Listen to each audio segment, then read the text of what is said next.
करुणा की नींद टूटी तो देखा रात हो चुकी थी। कमरे में अंधेरा था, उसे कुछ दिखाई नहीं दे रहा था।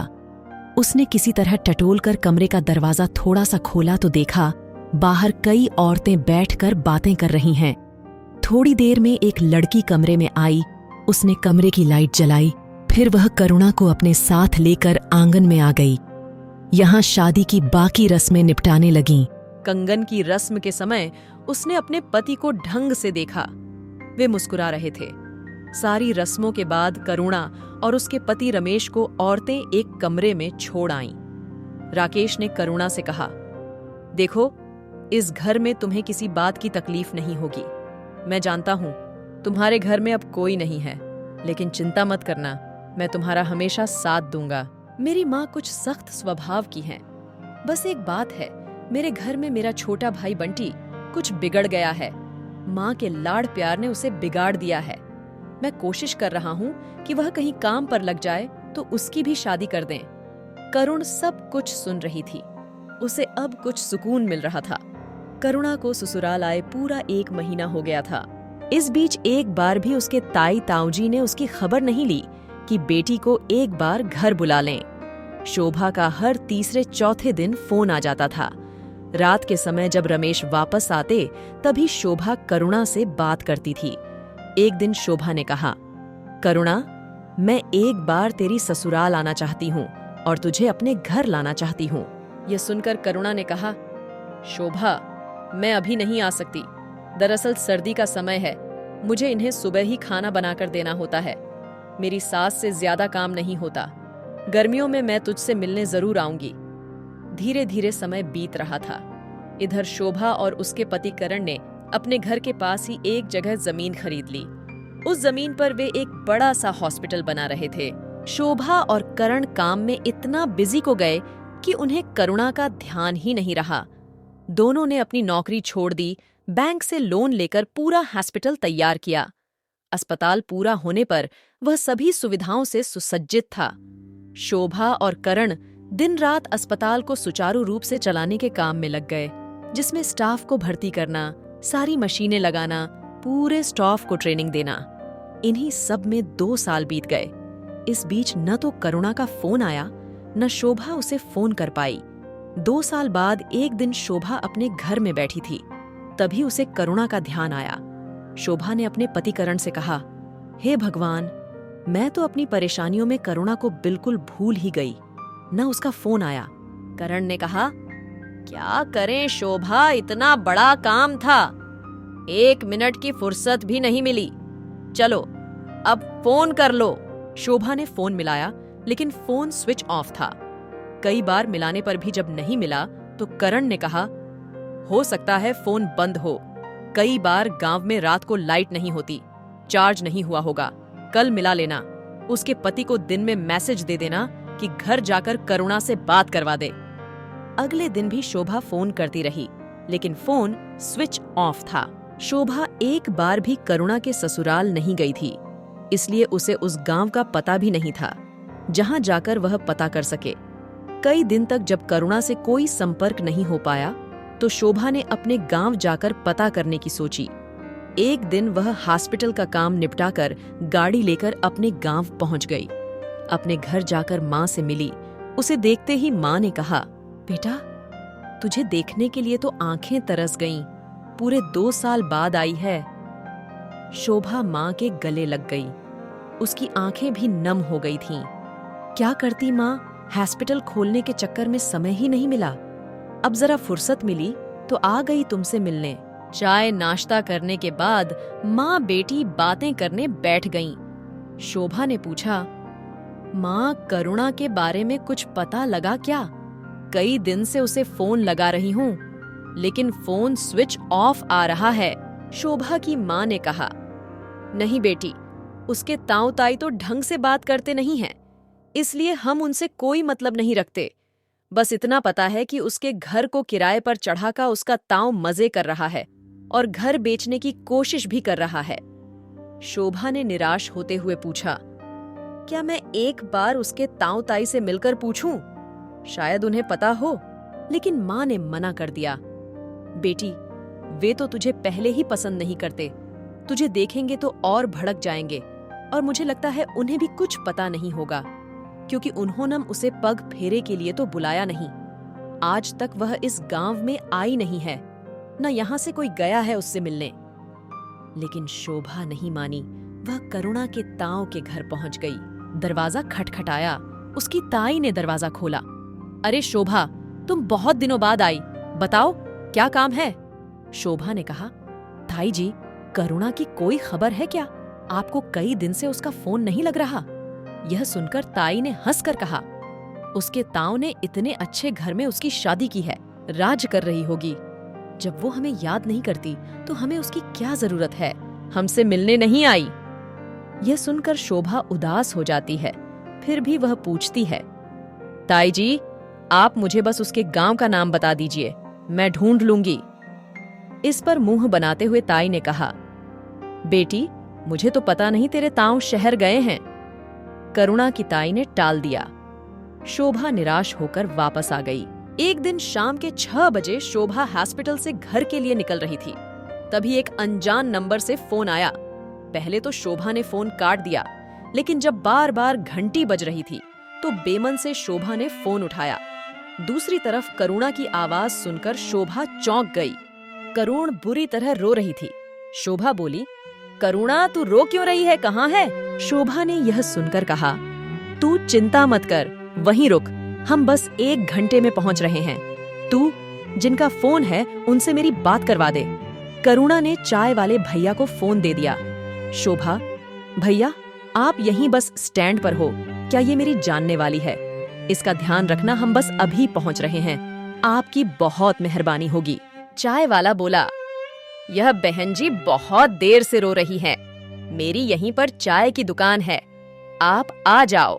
शोभा ने फटाफट करण को फोन किया। करण सारे काम छोड़कर शोभा के पास पहुंच गया। फिर दोनों करुणा के बताए बस स्टैंड की ओर चल दिए।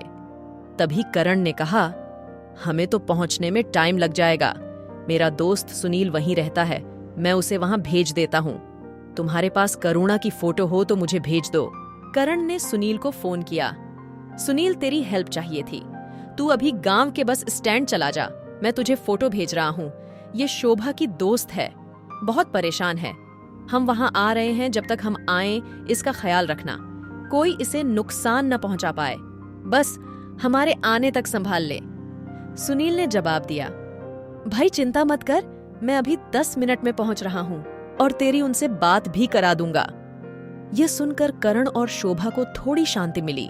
सुनील बाइक से फटाफट करुणा के पास पहुंच गया। वह चाय वाले के पास पहुंच करुण वहीं थी, लेकिन वह उसे पहचान न सका।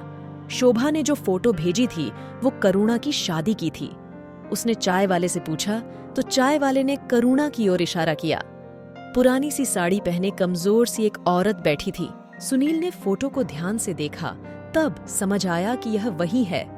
सुनील, बहन, मुझे शोभा ने भेजा है, आप ठीक तो हो? चिंता मत करो, वो अभी आ रहे हैं। यह सुनकर करुणा रोने लगी। भैया, मेरा देवर मुझे ढूंढता हुआ यहाँ आ जाएगा और जबरदस्ती मुझे ले जाएगा, मेरी मदद करो। यह सुनकर सुनील ने कहा, आप चिंता न करें, मेरे रहते आपको कोई हाथ नहीं लगा सकता, मैं अभी आया। सुनील चाय वाले से चाय और नमकीन का पैकेट करुणा के लिए लाया। करुणा चाय पीने लगी। जब वह चाय पी चुकी तब सुनील ने कहा, आप आराम से बैठिए, मैं अभी आपकी बात करवाता हूँ। सुनील ने करण का नंबर डायल किया और करुणा को दे दिया। दूसरी तरफ शोभा बोल रही थी, करुणा, अब बता क्या बात है?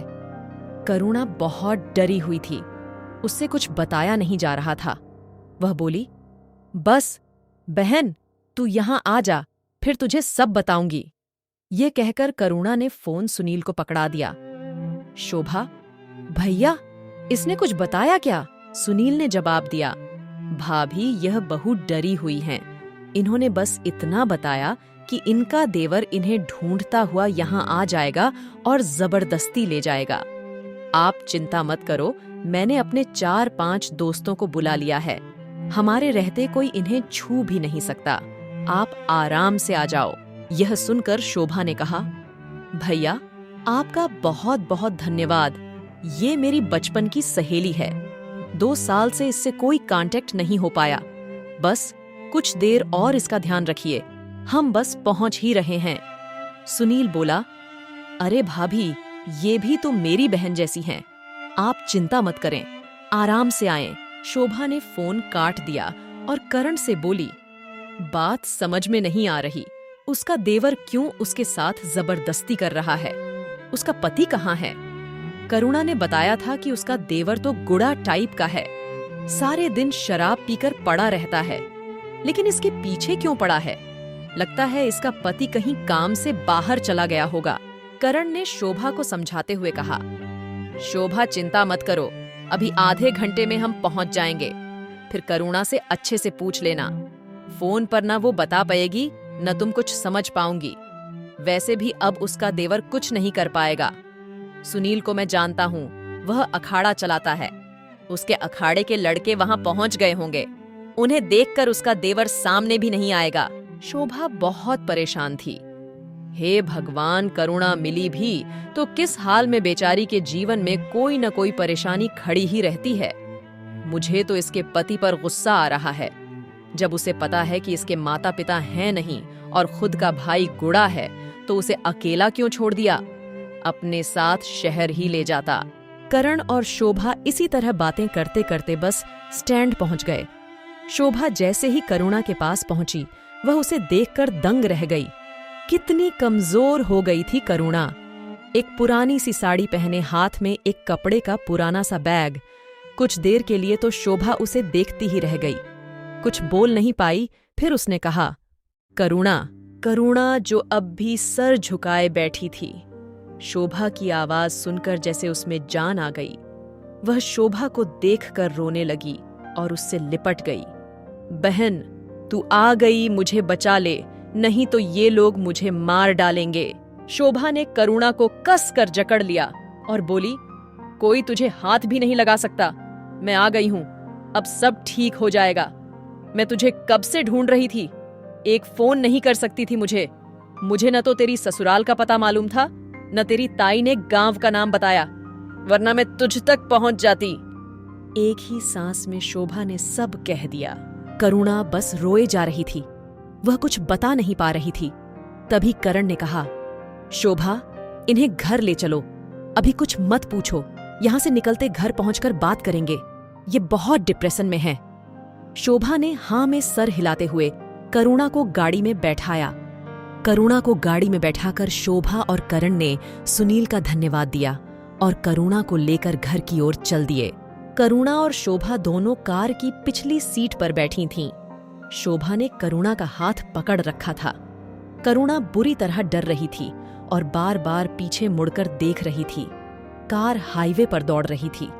शोभा ने करुणा से कहा, करुणा, बिल्कुल मत डर, अब तुझे वो लोग नहीं ढूंढ पाएंगे, उन्हें पता भी नहीं चलेगा कि तू कहाँ गई। यह सुनकर करुणा थोड़ा सा सहज हुई। शोभा ने पानी की बोतल करुणा की ओर बढ़ाई।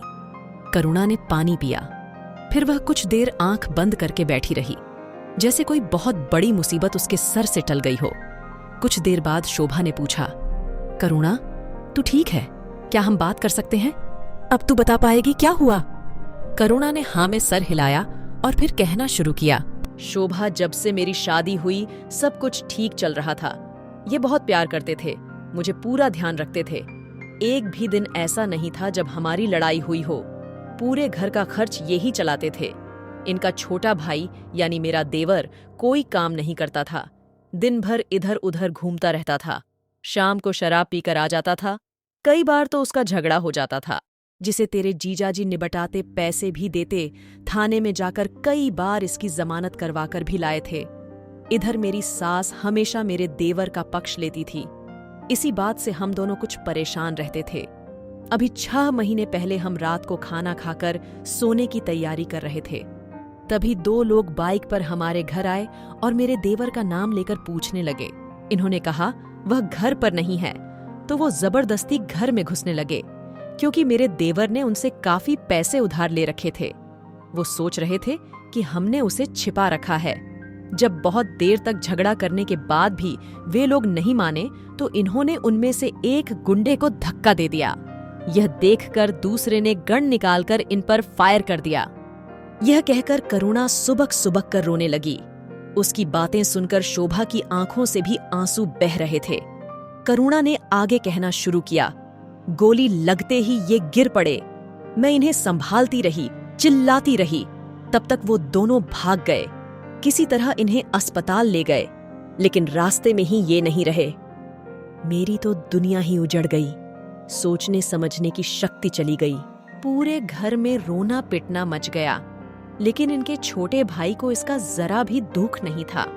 वह तो एक ही बात बोल रहा था, घर की तलाशी लेने देता, जब मैं नहीं मिलता तो वो वापस चले जाते, उनसे पंगा लेने की क्या जरूरत थी।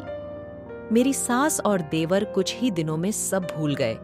उन्होंने पुलिस से कंप्लेंट भी वापस ले ली, ये कहकर कि वे गुंडे उन्हें भी मार डालेंगे। मैं बेसुध सी बैठी रहती। एक दिन मेरी सास मेरे पास आई और बोली, महारानी, कब तक शोक मनाती रहूंगी? घर का काम कौन करेगा? मेरा तो कुछ करने का मन ही नहीं कर रहा था। समझ नहीं आ रहा था अब ज्यूं भी तो किसके लिए। लेकिन सास ने मुझे काम में लगा दिया। मैं घर के काम में अपने आप को व्यस्त रखने लगी। कुछ दिन बीत जाने पर मेरी सास एक दिन मेरे पास आई और बोली, करुणा, जिंदगी बहुत लंबी है तेरा, वैसे भी कोई सहारा नहीं है।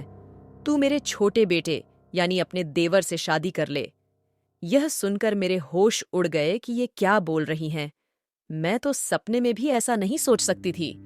अब मुझसे बर्दाश्त नहीं हुआ और मैंने अपनी सास को साफ साफ बोल दिया, खबरदार मांझी, जो आज के बाद उस शराबी का नाम मेरे नाम के साथ जोड़ा, मैं अपने पति की खातिर आपकी सेवा करने के लिए यहाँ पड़ी हूँ। मैं मर जाऊंगी लेकिन कभी उस शराबी से शादी नहीं करूंगी। यह सुनकर मेरी सास बहुत गुस्सा हो गई और बोली, मैं भी देखती हूँ कैसे शादी नहीं करती। जब वो किसी दिन तेरे साथ जबरदस्ती कर लेगा तो तुझे मजबूरी में शादी करनी पड़ेगी। मेरी सास के रहते ये सब नहीं हो सकता था, क्योंकि गांव में सब जान जाते। आज दोपहर को जब मैं घर का कूड़ा फेंकने घर के पीछे जा रही थी तो मेरी सास मेरे देवर से कह रही थी कि मैं आज रात तेरी मौसी के घर जा रही हूँ, तू रात को करुणा को अपने वश में कर लेना। ये ले पैसे, अभी पिया, रात को मत पियो। रात को सुबह हम लोगों से कह देंगे शराब के नशे में ये सब हो गया, अब दोनों की शादी कर देंगे।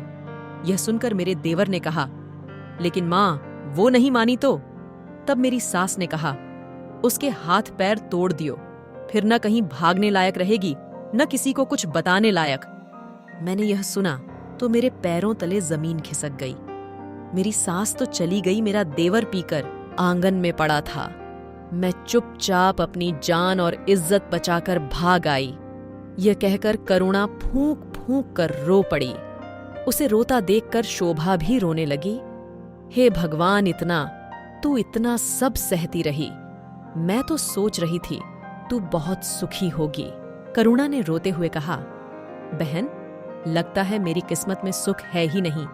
कभी कभी तो सोचती हूं मर ही जाऊं। शोभा ने उसे समझाते हुए कहा, नहीं करुणा, मेरे रहते हुए चिंता करने की जरूरत नहीं है। अब से तू हमारे साथ रहेगी। करुणा शोभा के गले लगकर रोती रही। रास्ते भर शोभा उसे तसल्ली देती रही। कुछ देर में करुणा को जैसे नींद आ गई। शोभा ने करण से बात की। करण, तुमसे पूछे बगैर मैंने करुणा को अपने साथ रखने के लिए बोल दिया। तुम्हें बुरा तो नहीं लगा? करण ने कहा, कैसी बात करती हो शोभा, मुझे तो खुशी है।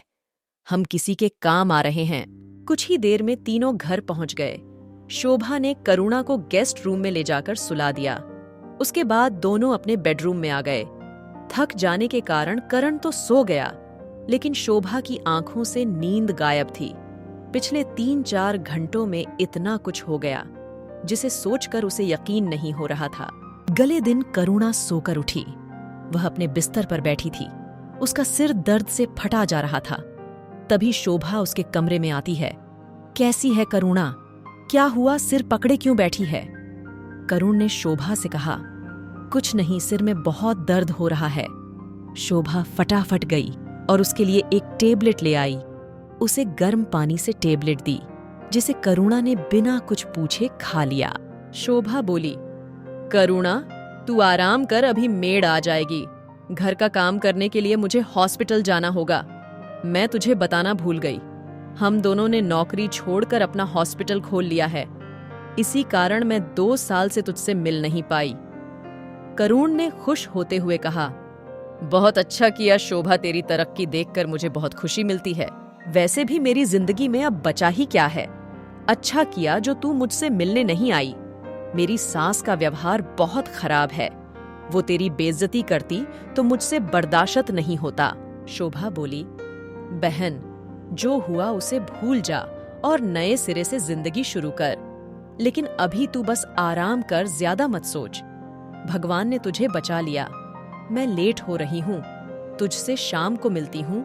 और हाँ, घर का कोई काम मत करना, बस आराम कर।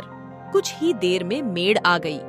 शोभा ने उसे कुछ समझाया और वो चली गई। मेड करुणा के पास आई और बोली, मैडम, आपको कुछ भी चाहिए हो तो मुझे आवाज दे देना। यह कहकर वह अपने काम में लग गई। करुणा फिर से सोने की कोशिश करने लगी। इधर शोभा हॉस्पिटल पहुंचकर मरीजों को देखने में व्यस्त हो गई। दोपहर को शोभा और करण दोनों लंच करने बैठे तो शोभा ने कहा, करण, हमें करुणा के बारे में कुछ सोचना होगा। यह सुनकर करण ने कहा, देखो शोभा, तुम बहुत जल्दबाजी कर रही हो। तुम समझो, उसने अभी 6 महीने पहले अपने पति की मौत देखी है। उसके बाद पिछले 6 महीने में ये सब झेला है। मुझे लगता है वो डिप्रेशन में चली गई, इसलिए उसे किसी नई बात के लिए राजी करना सही नहीं होगा। कम से कम 2-3 महीने उसे उस डिप्रेशन से बाहर निकलने दो। अभी 15-20 दिन उसे घर पर आराम करने दो, फिर उसे कभी कभी हॉस्पिटल ले आना, जिससे उसका मन बहल जाए। लेकिन यह याद रखना, हॉस्पिटल, डॉक्टर, मरीज, ऑपरेशन को देखते ही उसे अपने पति की मौत याद आ जाएगी। इसीलिए सब कुछ धीरे धीरे करना। शोभा ने कहा, हाँ, तुम सही कह रहे हो, इस सब से उभरने में उसे काफी समय लग जाएगा। करण ने शोभा की हाँ में हाँ मिलाते हुए कहा, फिलहाल एक काम करो, उसे 1 सप्ताह आराम करने दो, फिर उसे शॉपिंग पर ले जाना, उसे उसकी पसंद के कपड़े वगैरह की शॉपिंग कराना, उसे अच्छा लगेगा। शोभा मान जाती है। शाम को शोभा कुछ फल लेकर करुणा के पास पहुंचती है। शोभा कहती है, करुणा, कैसा बीता दिन, कोई परेशानी तो नहीं हुई? ये कुछ फल हैं, मैं तेरे लिए लाई हूँ, इन्हें फ्रिज में रखवा रही हूँ, खाती रहना, कभी ऐसे ही पड़े रहें। तू बहुत कमजोर हो गई है। करुणा ने शोभा को देखकर मुस्कुराते हुए कहा, तू मेरा कितना ध्यान रखती है। वैसे मैं सोच रही थी कब तक तुझ पर बोझ बनी रहूंगी, मुझे कोई काम मिल जाता तो। यह सुनकर शोभा ने कहा, तू मेरी बहन है, ये घर तेरा है, फिलहाल आराम कर। रही बात काम की, तो वो सब बाद में, पहले अपनी शक्ल देख कितनी कमजोर हो गई है। अगर तू काम करना चाहती है तो पहले खा पीकर सेहत बना, फिर देखेंगे। ये सुनकर करुणा थोड़ा मुस्कुराई। चलो, मैडम के चेहरे पर हंसी तो आई। ये कहकर शोभा हंस पड़ी। इसी तरह समय बीत रहा था। करुणा को आए 2 महीने बीत चुके थे। इस बीच शोभा उसे कई बार बाहर घुमाने ले जाती थी, कभी कभी हॉस्पिटल ले जाती थी। करुणा अब बहुत बदल गई थी। वह अब हंसने लगी थी। शोभा की देखभाल से उसने अपनी सेहत को वापस पा लिया था। इसी बीच करुणा बार बार शोभा से काम के लिए कहती, लेकिन शोभा कोई न कोई बहाना बनाकर टाल देती थी। इसी बीच करुणा करण से भी काफी घुल मिल जाती है। करण करुणा से साली साहिबा कहकर थोड़ा मजाक कर लेता था, जिसका जवाब करुणा उसे जीजाजी कहकर देती थी। इसी तरह समय बीत रहा था। 3 महीने बीत जाने पर एक दिन करुणा ने शोभा से पूछा, शोभा देख, मैं अब और बोझ नहीं बन सकती।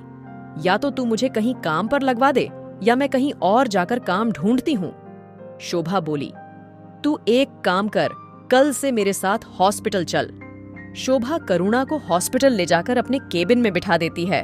फिर करुणा शोभा के साथ साथ मरीज देखने जाती है। करुणा धीरे धीरे काम समझ रही थी। 15 दिन में करुणा सब कुछ समझ जाती है। शोभा उसे हॉस्पिटल की इंचार्ज बना देती है। वह अच्छी तरह सफाई का ध्यान रखती है, स्टाफ पर नजर रखती है।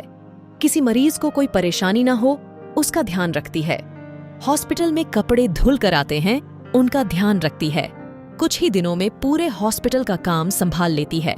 इससे शोभा का काम आधा रह जाता है। वह अब केवल मरीजों पर ध्यान देती है। हॉस्पिटल में कोई भी समस्या होती तो शोभा करुणा से पूछो यह कहकर उसे करुणा के पास भेज देती थी। करण का काम भी काफी हल्का हो गया था। करुणा पूरा हॉस्पिटल अच्छे से संभाल लेती है। एक दिन शोभा की तबीयत खराब हो जाती है। वह हॉस्पिटल में बेहोश हो जाती है। शोभा का चेकअप होता है तो पता लगता है कि वो प्रेग्नेंट है। यह सुनकर करण और करुणा बहुत खुश होते हैं। करुणा अब हॉस्पिटल के काम के साथ साथ शोभा का भी ध्यान रखने लगती है। वह शोभा की डाइट का बहुत अच्छे से ध्यान रखती थी। करुणा का साथ पाकर शोभा बहुत खुश थी। एक तरफ करुणा पूरा हॉस्पिटल संभाल रही थी, दूसरी ओर शोभा का अच्छे से ध्यान रखती थी।